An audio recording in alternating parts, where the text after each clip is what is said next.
We're starting off this evening talking about the tropics, and we're off to a bit of a quick start, at least for the Eastern Pacific.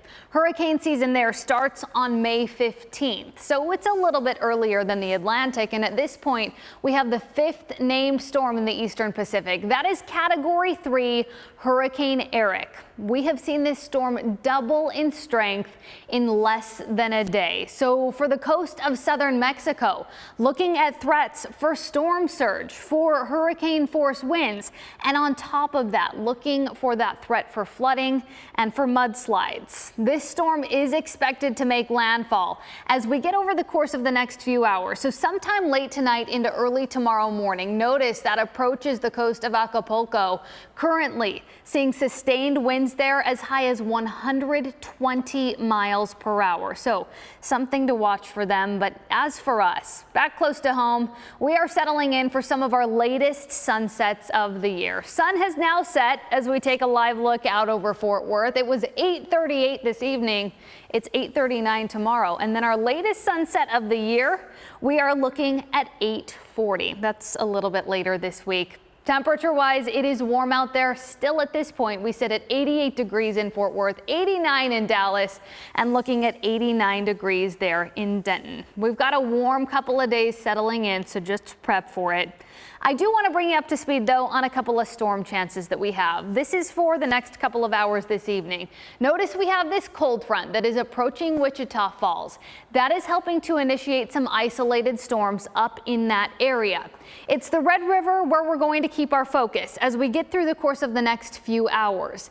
That storm system really is losing a whole lot of its strength as it approaches North Texas because it's losing a lot of that daytime heating.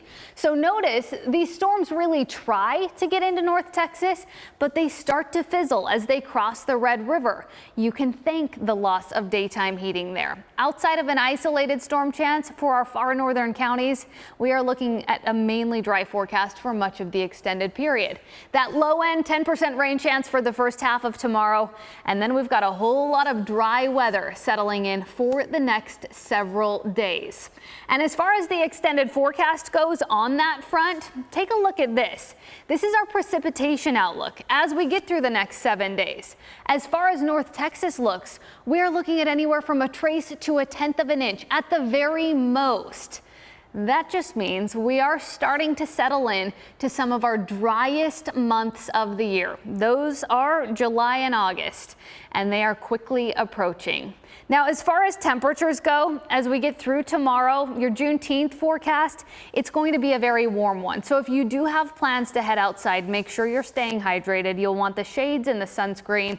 Temperatures around the 8 o'clock hour, we're looking at 80 degrees already. We head to the middle 90s tomorrow afternoon, but those feels like temps are up close to the triple digits for most of North Texas. That is for your Thursday afternoon.